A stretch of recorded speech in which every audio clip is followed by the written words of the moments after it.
बिस्मिल्लाहिर्रहमानिर्रहीम। अस्सलाम वालेकुम। Class 10th physics chapter number 10 के न्यूमेरिकल्स आज हम अपनी न्यूमेरिकल सीरीज़ में सॉल्व कर रहे हैं। न्यूमेरिकल्स एक बहुत ही चैलेंजिंग और डिफ़िकल्ट क्वेश्चंस माना जाता है स्टूडेंट्स के दरमियान। तो ग्लोब एकेडमी की कोशिश यही रही है हमेशा कि जो चीज़ स्टूडेंट्स को बहुत मुश्किल लगती है हम उसको एक आसान, ईज़ी और कॉन्सेप्चुअल तरीके से आप लोगों के सामने प्रेजेंट करें। तो बच्चों, मेरी भी आपके साथ यही कोशिश है कि हम इस न्यूमेरिकल को जितना इजी करके सॉल्व कर सकें उतना सॉल्व करने की कोशिश करें। तो आज हमारे पास न्यूमेरिकल नंबर 10.2 है। मैं इसकी स्टेटमेंट आप लोगों के सामने रीड आउट कर रहा हूँ।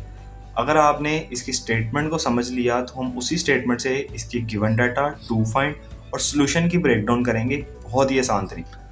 तो स्टेटमेंट में हमें ये कहा जा रहा है कि pendulum of length 0.99 metre is taken to the moon by an astronaut. एक एस्ट्रोनॉट है जो एक पेंडुलम को जिसकी लेंथ 0.99 मीटर्स है उसको मून पे लेके गया। जब वो मून पे जाता है तो time period of simple pendulum is 4.9 second. तो वहाँ पे जो टाइम पीरियड है सिंपल पेंडुलम का वो 4.9 सेकेंड। अब हमें कहा जा रहा है कि what is the value of g on the surface of moon. उस मून की सरफेस के ऊपर जी की वैल्यू क्या होगी हमें ये बतानी है। मतलब हमने मून की gravitational acceleration by the help of time period and length of simple pendulum find करनी। अब बच्चों, हम इसी स्टेटमेंट से इसका गिवन डाटा लिखते हैं। तो जैसा कि गिवन आप लोगों को पता है कि आपने जो न्यूमेरिकल वैल्यूज़ दी होती हैं उनसे लिखना होता है। उनकी पहचान करके उस न्यूमेरिकल वैल्यू के साथ लगा यूनिट उसकी पहचान होती है या उसके पीछे उसके बारे में कहा भी जाता है। जैसे अभी हमें लेंथ के बारे में कहा गया, लेंथ एल से डिनोट करते हैं और चूँकि ये लेंथ ऑन मून है इसलिए हम एल एम लिखेंगे और ये हमारे पास है 0.99 मीटर्स।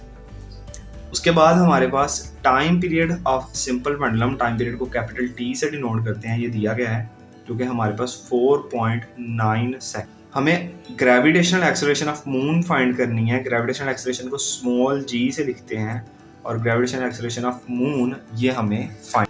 अब बच्चों, सिंपल पेंडुलम की बात हो रही है तो सिंपल पेंडुलम के टाइम पीरियड का जो फॉर्मूला है उसको मैं आप लोगों के सामने लिखता हूँ। T is equals to 2 square root of L over g. अब मून पे बातें हो रही हैं तो इसलिए एल एम ओवर जी। हमारे पास ये फॉर्मूला मैंने क्यों लिखा है क्योंकि ये वो वाहिद फॉर्मूला है सिंपल पेंडुलम का जिसमें ये वाली और ये वाली तीनों क्वांटिटीज रिपीट हो रही हैं। तो आपने अपना गिवन डाटा स्टेटमेंट से लिखना है। न्यूमेरिकल वैल्यूज के साथ लगा यूनिट उसकी पहचान होती है, उस हिसाब से आपने क्वांटिटीज को लिखते जाना है।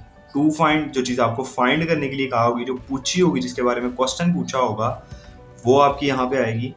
फिर वो सारी की सारी वैल्यूज़ जिस फॉर्मूले में आती हैं वो फॉर्मूला भी आपके जहन में ऑटोमेटिकली आ जाए जब आपने उस चैप्टर की थ्योरी को बड़े अच्छे से पढ़ा। तो बच्चों, इसको सॉल्व करते हैं। हमारे पास हमने जी एम यानी gravitational acceleration of moon find out करनी है तो इसको हमें सेपरेट करना पड़ेगा। सबसे पहले स्क्वायर रूट से बाहर निकालना है। उसके लिए हम क्या करेंगे, यहाँ पे स्क्वेयरिंग ऑन बोथ साइड्स। तो स्क्वेयरिंग ऑन बोथ साइड्स करने से हमारे पास ये टी स्क्वायर बन जाएगा इक्वल्स टू, यहाँ पे हम 2 पाई के पे ऊपर स्क्वायर लगा लेते हैं और फिर ये जो L M over G M है इसके ऊपर स्क्वायर लगा लेते हैं। तो ये स्क्वायर रूट से कट जाएगा, हमारे पास बचेगा T square is equals to 4 pi square.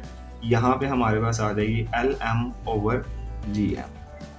हमें जी एम फाइंड करना है, डिवाइड हो रहा है उस तरफ जाके मल्टीप्लाई होगा, वहाँ पे टी स्क्वायर मल्टीप्लाई होगा, वो इधर आगे डिवाइड होगा। तो हमारे पास फाइनल फॉर्म जो है G M is equals to 4 pi square L M divided by T square. हमारी गिवन में जो वैल्यूज़ हैं वो यहाँ पुट करेगी। 4 पाई की वैल्यू आपको जुबानी याद होनी चाहिए 3.14, उसका आपका स्क्वायर आएगा।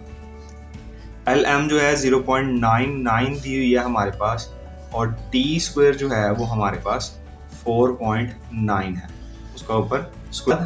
हमारे पास ये 4 वैसे आएगा।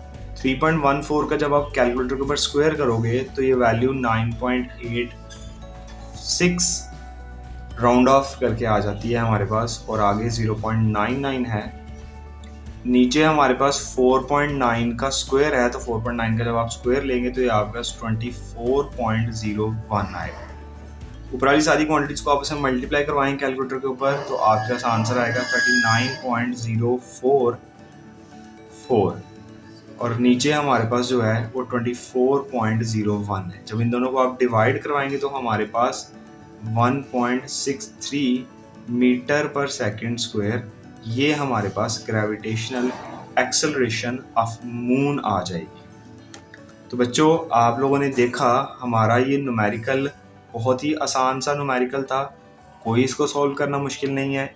अगर आपको ये हमारी वीडियो अच्छी लगी है, न्यूमेरिकल समझ आया है तो हमारे चैनल को सब्सक्राइब कर दें, हमारी इस वीडियो को लाइक कर दें, अपने दोस्तों के साथ भी शेयर करें ताकि उन्हें भी न्यूमेरिकल समझने में आसानी हो। मिलते हैं इंशाल्लाह नेक्स्ट वीडियो।